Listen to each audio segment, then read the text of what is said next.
Bismillah, assalamualaikum warahmatullahi wabarakatuh, sahabat-sahabat Cakrawala God. Hari ini kita akan membahas mengenai bagaimana cara kita konsisten terhadap usaha yang kita jalani di bidang peternakan kambing, khususnya breeding. Oke sahabat, tantangan terbesar breeding itu adalah konsistensi. Ya, semua orang tentu ingin punya usaha yang duitnya cepat, ya, duitnya muternya cepat, hasilnya gede gitu kan. Nah, bagaimana cara kita untuk bertahan di usaha breeding ini yang duitnya itu lambat, tidak langsung dapat duit gitu maksudnya sahabat ya. Biaya investasinya tinggi, modalnya besar, resikonya juga tinggi, tapi hasilnya kecil atau sedikit. Nah, ini kita mau coba pecahkan sahabat-sahabat ya. Kita coba diskusikan secara terbuka. Jadi boleh sahabat-sahabat yang punya kritik, yang punya saran, yang punya kontra dengan apa yang saya pikirkan itu enggak apa-apa, sangat bagus malahan ya. Tetapi yang tidak saya inginkan adalah apa yang menjadi motivasi saya untuk membuat video ini, yaitu sahabat-sahabat punya arah dalam usaha peternakan, kemudian punya target, kemudian punya semangat tapi tidak dilakukan. Nah, itu yang bikin saya agak kecewa nantinya sahabat-sahabat ya. Jadi hanya tontonan rebahan ya, tidak dipraktekkan secara nyata gitu ya, hanya untuk temen rebahan. Nah, itu repot ya. Jadi agak rugi saya bikin channel YouTube ini. Dapat duit enggak kan gitu, cuma share-share ilmu yang tidak dipraktekkan sama sahabat-sahabat semua ya. Oke, jadi kita bahas dari awal dulu ya. Saya bikin video awalnya hanya ingin mengcounter informasi-informasi menyesatkan tentang dunia peternakan ya. Satu, saya pernah lihat ada orang kampanye ternak kambing dikasih rumput odot mati semua, gagal. Kemudian ternak kambing dikasih makan onggok mati semua, gagal. Ternak kambing, apalagi kalau kaitannya dengan pengen punya anak jantan harus dikawinkan di pagi hari, atau ada yang bilang sore hari, ada yang pokoknya teori-teori seperti itu.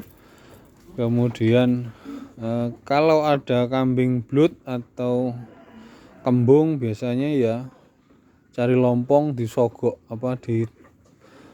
ditancepin lompong duburnya.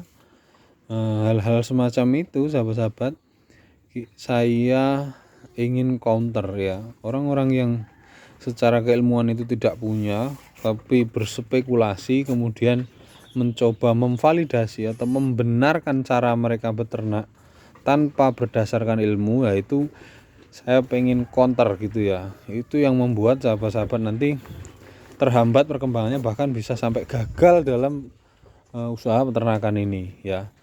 Jadi sahabat-sahabat, ternak ini memang hewan yang unik ya, unik sekali. Kalau kita terlalu ikut campur dengan kehidupan mereka, kita nanti sama kayak budak mereka ya. Makanan harus yang bagus gitu-gitu ya. Kemudian kapan dia birahi kita harus amati secara teliti puncak birahinya supaya bisa sekali servis langsung hamil, kita amati, kita pelajari dan lain sebagainya. Kemudian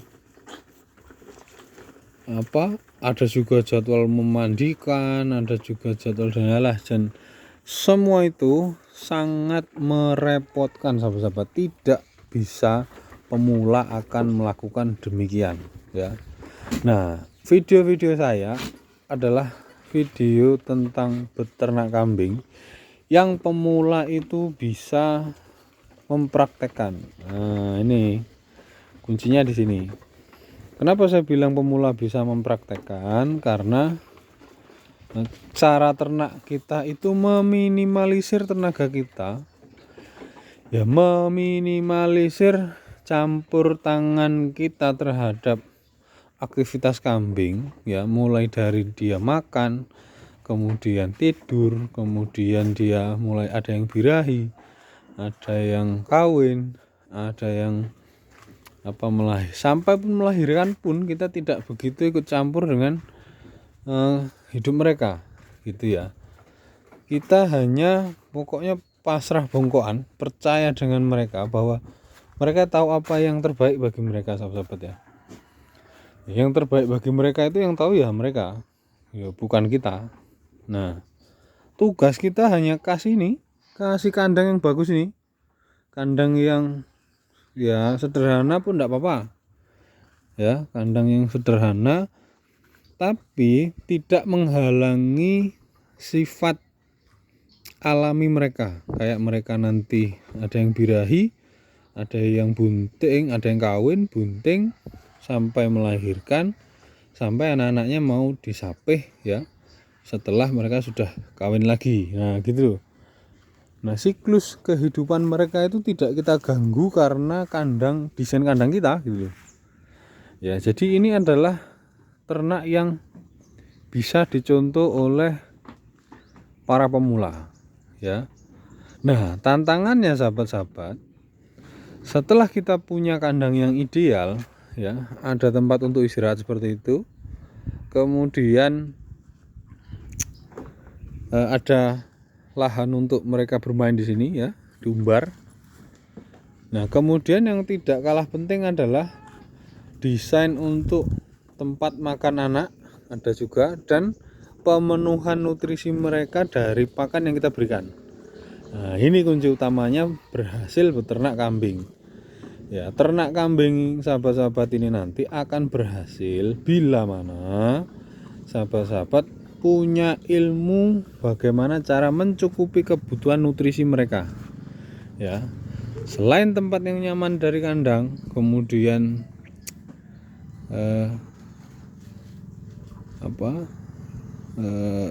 kandang, kemudian pakan juga sangat penting, ya. Pengaruhnya pakan besar sekali, sahabat-sahabat, ya. Kita sudah pernah bahas.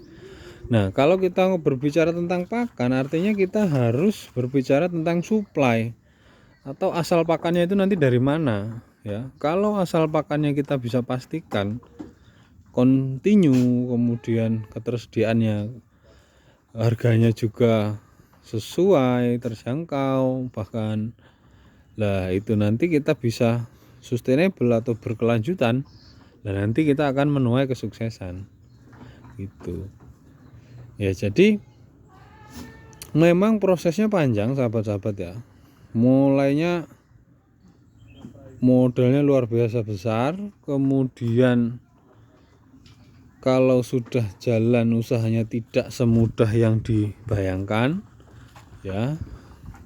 Tentu banyak masalah karena kambing baru datang pasti adaptasi seperti ini. Sebelum dia hamil seperti ini, dia di sini nggak mau makan, menyendiri dan lain-lain, ya, dulunya. Nah, sekarang sudah mulai, sudah hamil, sudah makan, sudah enak, ya, tidur dia sudah punya tempat di mana tempatnya tidur. Nah, pokoknya kehidupan mereka sudah nyaman, sudah makmur lah, ya. Nah, kalau kambing sudah merasa nyaman, makmur, enak, damai, tentram, baru sahabat-sahabat nanti kita bisa menuai apa yang menjadi cita-cita kita, itu. Nah, jadi memang perlu proses panjang. Nah, tadi pertanyaan di awal, bagaimana orang bisa survive, ya, bagaimana orang bisa bertahan di bisnis ini, sedangkan bisnis ini duitnya tidak berputar, sahabat-sahabat, ya. Di awal itu habis. Lah, ini kuncinya gini, sahabat-sahabat, ya. Kita perjelas tentang mau kemana arah bisnis kita, ya, perjelas terlebih dahulu. kita analisa pasar dulu, mana kambing yang laku di pasar, kemudian mau dijual kemana kambing itu, apakah ke pasar hewan atau antar peternak jualannya, atau dari peternak ke bakul, atau dari peternak langsung dimuat ke RPH. Nah itu perlu ditentukan di awal. Misal sahabat-sahabat ya, kalau kita sudah jelas punya target yang seperti saya gambarkan waktu itu ya, punya usaha kambing breeding 20 ekor induk ya, satu induknya menghasilkan 1,5 anak kali 20 berarti kan 30 ekor targetnya satu siklus kelahiran. Nah nanti anak-anaknya kita gemukkan sampai harganya 1 jutaan, hingga di titik dimana setiap bulan kita bisa panen 2 sampai 3 ekor induk melahirkan, dan dalam sekali melahirkan itu bisa minimal 3, maksimal di 4 sampai 6 itu sahabat-sahabat ya. Nah itu nanti kita akan berhasil ya. Jadi melalui proses kita memasukkan kambing entah dari mana dimasukkan ke kandang sini, kemudian membuat mereka beradaptasi dengan kandangnya, dengan teman barunya, dengan pakan yang kita berikan, dan bahkan adaptasinya bisa 1 tahun sahabat-sahabat ya. Untuk mereka itu senyaman mungkin ya, semakmur mungkin hidupnya. Nah kemudian setelah itu baru kita mulai menikmati proses reproduksi mereka ya. Mereka mulai ada yang birahi, minta kawin, kemudian satu jantan kita mengawini, kemudian nanti bergilir. Jadi nanti ketemu per bulan ada 2 sampai 3 ekor induk melahirkan. Dan muaranya adalah kita pengen jualan di kandang atau jualan ke pasar atau jualan antar peternak, kan kita ada konsep harusnya kan gitu. Nah kita memutuskan untuk breeding kambing bur. Kenapa? Karena memang di sini belum ada yang fokus di cross bur. Nah kita pengen perbaiki genetik mereka dengan cara kita silangkan dengan kambing-kambing cross bur yang memiliki potensi genetik pedaging. Nah kita pengen punya kambing-kambing yang kalau disembelih ya, karkasnya itu persentasenya tinggi, dagingnya persentasenya banyak. Misal kalau kita sembelih kambing rambun-rambun seperti itu nih, nah mungkin ketika sembelih dengan bobot badan 30 kilo kita dapat daging 6 sampai 7 kilo. Tapi kalau kita sembelihnya cross bur, dia punya kecenderungan double muscle atau ototnya tuh ganda, bulat-bulat. Nah maka hasil dengan 30 kilo bobot hidup, dagingnya bisa 9 sampai 10 kilo. Nah kita pengen arahnya ke sana sahabat-sahabat ya. Karena apa? Arah saya ke situ adalah untuk menjamin masyarakat di sekitaran sini kalau jajan sate kambing itu benar-benar tukang satenya itu beli di jagal yang menyembelih kambing-kambing sehat, bukan menyembelih kambing-kambing roboh, ambruk dan lain sebagainya. Jadi kita punya ikhtiar untuk mewujudkan ketersediaan daging yang asuh, aman, sehat, utuh, halal. Nah secara jangka panjang kita mau ke sana. Makanya kalau saat ini kita dinilai boros ya, pakannya beli terus, hasilnya belum pernah terbukti dan lain sebagainya, tidak apa-apa, karena cita-cita kita jauh ya. Arah target pasar kita memang tidak luas, tetapi kita upayakan untuk push, kita dorong terus supaya kita bisa nantinya buka rumah potong hewan sendiri ya. Kita potong hasil peranaan kita yang kita gemukkan ya, kita jualan daging yang berstandar asuh ya, aman, sehat, utuh, halal. Jadi sahabat-sahabat, keluarga kita ya kalau pengen jajan sate itu makan daging kambing ya dengan dengan nyaman ya, tidak tidak khawatir kalau daging yang dikonsumsi atau yang dimakan itu adalah daging kambing yang kambingnya sakit saat disembelih. Nah gitu sahabat-sahabat ya, kita arahnya ke sana. Memang mimpinya jauh ya, yang mau dijangkau itu sangat jauh. Kita baru 20 induk, sedangkan kalau kita ingin suplai tukang sate sekecamatan Bumi Nabung, ya kita yakinkan untuk beli daging ke kita. Ya di kecamatan kita ini, kita hidup di desa, ada sekitar 8 titik bakul sate. Kita kan perlu yang namanya konsistensi supply, atau daging kita itu selalu ada. Jadi apa yang diinginkan mereka ketika butuh ya, yang diinginkan mereka adalah setiap dia habis dagingnya, bakul itu belinya ke kita selalu ada ya. Nah itu yang mau kita wujudkan dulu ya, kontinuitas ketersediaan daging kita utamakan terlebih dahulu. Kalau kita bisa menyembelih 1 ekor per hari ya, untuk memenuhi kebutuhan 8 titik tukang sate tadi sahabat-sahabat ya, kita coba analisa. Kalau kita punya cempe, kita gemukkan sampai umur setahun, bobotnya 35 kilo, kita potong hasilnya 12-an kilo, daging murninya itu cukup untuk suplai sekitar 8 titik tukang sate. Nah kemudian tukang sate nanti belinya ke kita ya, kita buat mereka percaya. Dan sahabat-sahabat ya, tentunya kita juga akan mendapat keuntungan di situ sahabat-sahabat ya.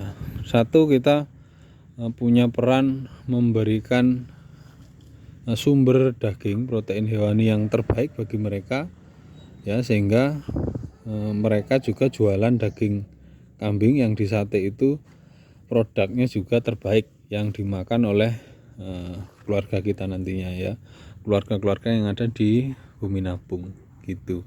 Jadi ikhtiar kita itu memberikan yang terbaik ya, daging berkualitas, daging premium, sehingga usaha mereka juga lancar ya, tidak bergantung dengan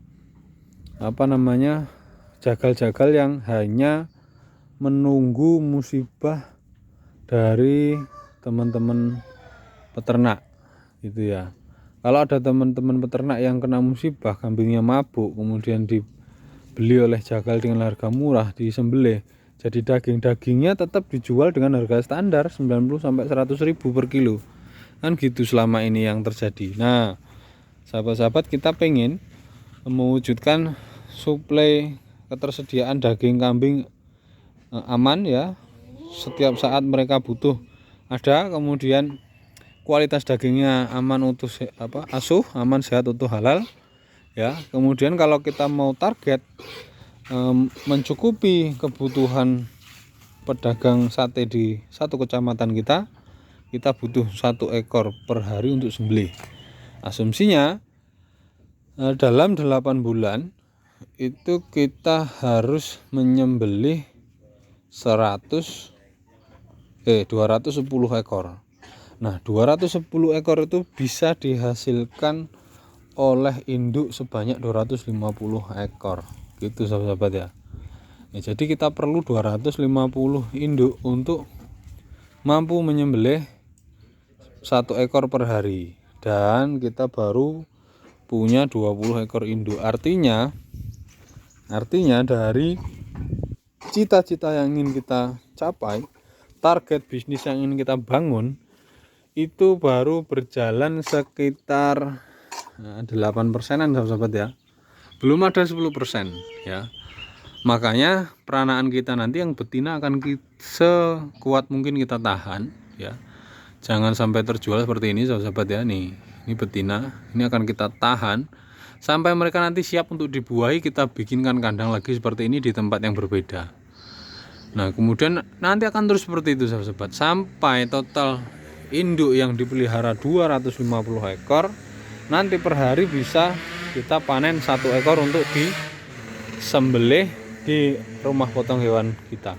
Nah, jadi kita akan persiapkan itu. Saya juga sudah pernah ikut pelatihan Juleha ya, juru sembelih halal. Sedikit banyak saya sudah belajar bagaimana cara menyembelih hewan supaya daging yang diperoleh itu halal. Kemudian saya juga pernah belajar tentang teknologi hasil peternakan ya, bagaimana cara mengelola daging supaya bisa disimpan, kemudian bisa memenuhi kaidah asuh tadi, aman, sehat, utuh, dan halal. Nah, mungkin itu sahabat-sahabat ya, kalau target kita itu besar, maka investasi besar pun kita tidak akan masalah ya. Tapi kalau kita hanya bermimpi untuk yang penting dapat 3-4 juta per bulan, ya lakukan seperti ini ya. 20 sampai 30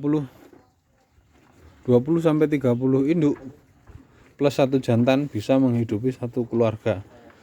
Tapi kalau sahabat-sahabat ingin coba mendorong potensi sahabat-sahabat di bidang peternakan, ya silahkan mulai punya cita-cita tinggi, mulai belajar betul-betul bagaimana cara peternak kambing yang bagus, bagaimana cara beternak kambing yang ideal supaya mendapatkan apa yang dicita-citakan atau yang ditargetkan gitu ya. Oke, mungkin itu dulu sahabat-sahabat ya, mohon dicermati bahasa saya, kata-kata saya, semoga menginspirasi sahabat-sahabat sekalian yang baru mulai atau masih memulai tapi ingin mencari rumusan yang bagaimana nih cara beternak yang bisa lebih efisien, lebih efektif, kemudian menghasilkan dan lain-lain ya. Bisa mempertimbangkan cara kita dalam beternak ya, kalau sahabat-sahabat menginginkannya itu ya. Jadi tidak setengah-setengah langkahnya, kita totalitas ya. Mungkin terlihat gede banget modalnya, tapi sebetulnya kalau kita mampu bertahan di awal, nanti di tahun pertama aja sahabat-sahabat ini, nanti tahun kedua kita sudah mulai ringan jalannya, mulai enak, mulai anteng, mulai nyaman gitu. Nah, kalau kita tidak mampu bertahan di tahun pertama, guys, nanti ya berarti kurang bakat di bidang peternakan kambing kan gitu sahabat-sahabat ya. Nah, jadi sahabat-sahabat silahkan bermimpi setinggi-tingginya ya. Target kita adalah kita punya rumah potong hewan, kita punya ruko daging ya, kita mau jualan daging kambing segar untuk kita distribusikan ke meja makan keluarga di kecamatan ini atau dibeli oleh tukang sate, sehingga daging kambing yang disate oleh tukang sate itu memang betul-betul daging kambing yang sehat. Jadi ketersediaan protein hewani bagi masyarakat di kecamatan kita ini nanti bisa tercukupi dengan kualitas dan mutu yang punya standar tertentu gitu ya sahabat-sahabat. Mungkin itu dulu pembahasannya ya. Jadi memang tahun pertama ya, kita garis bawahi, tahun pertama tidak ada yang mudah ya. Kambing butuh adaptasi, kambing butuh memastikan dirinya memang nyaman di sini, makmur di sini, tidur enak, makan enak, aktivitas juga enak di sini, baru nanti mereka akan memberikan anak-anak atau cempe-cempe yang bagus-bagus, menjadi bakalan untuk penggemukan bagi usaha kita, sehingga kita dapat kambing-kambing dengan potensi genetik pedagingnya ada ya seperti ini, sehingga kita nanti kalau bisa tercapai 250 induk setiap hari, kita menyembelih 1 ekor kambing untuk mendistribusikannya ke tukang-tukang sate di sekecamatan ini, ada 8 titik. Wah, insya Allah luar biasa itu nanti ya. Anak-anak, orang tua, ya bapak-bapak, ibu-ibu, mbak-mbak, mas-mas yang suka jajan sate, mereka akan makan daging premium ya, daging kambing yang kambingnya itu disembelih dalam kondisi sehat, gemuk, kemudian sehingga bisa menjadi sumber protein hewani yang mampu membuat sehat, mampu membuat cerdas, mampu membuat generasi muda kita yang hobi makan sate itu juga terbantu kecukupan protein hariannya, sehingga badan lebih sehat, otak lebih cemerlang ya, hidup lebih produktif gitu sahabat-sahabat ya. Terima kasih atas atensi, jangan lupa bermimpi, kemudian semakin tinggi mimpi sahabat-sahabat, maka semakin tinggi perjuangan sahabat-sahabat juga, semakin gigih perjuangan sahabat-sahabat kita, sahabat-sahabat semua ya. Jadi jangan pernah takut untuk bermimpi, karena apa? Mimpi itu adalah sesuatu yang wajib kita miliki, sehingga kita punya semangat juang tinggi untuk mewujudkannya. Kalau nggak punya mimpi ya repot ya, hidup nggak ada target, hidup nggak ada enaknya lah, nggak asik gitu ya. Oke, sampai ketemu di video selanjutnya. Wassalamualaikum warahmatullahi wabarakatuh.